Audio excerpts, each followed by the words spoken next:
কোঠা ইস্যুকে কেন্দ্র করে দেশজুড়ে চলমান আন্দোলন ঘিরে সামাজিক যোগাযোগ মাধ্যমে অপপ্রচার বন্ধের ব্যর্থতা এবং ইন্টারনেট সেবা ব্যাহত হওয়ার সব দায়ভার নিয়ে প্রকাশ্যে ক্ষমা চাইলেন ডাক, টেলিযোগাযোগ ও তথ্য প্রযুক্তি প্রতিমন্ত্রী জুনায়েদ আহমেদ পলক।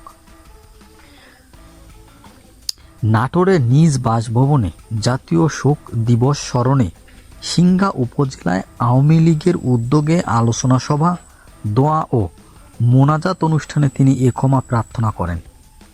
পলক বললেন, তরুণ প্রজন্মের কাছে যদি আমার কোনো ভুল হয়ে থাকে আমি প্রকাশ্যে ক্ষমা প্রার্থনা করছি।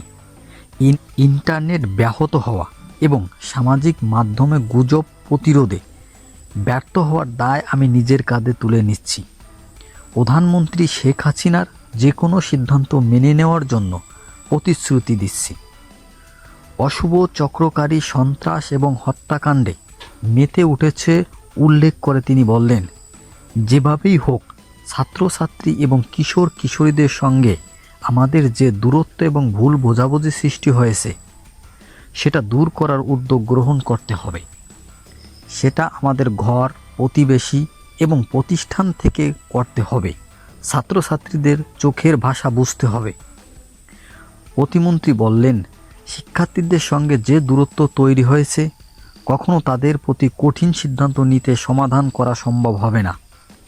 সঠিক সিদ্ধান্ত নিয়েই সেটার সমাধান করতে হবে।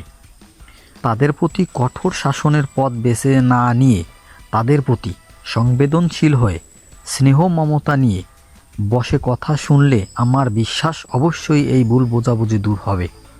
এর ষড়যন্ত্রকারীদের চক্রান্ত সুফল হবে না। অবশেষে আমরা এজন্যই হয়তো এই বিভিন্ন সমস্যার সমাধান অল্পের মাধ্যমে কাটিয়ে উঠতে পারব বলে তিনি আশা প্রকাশ করেন।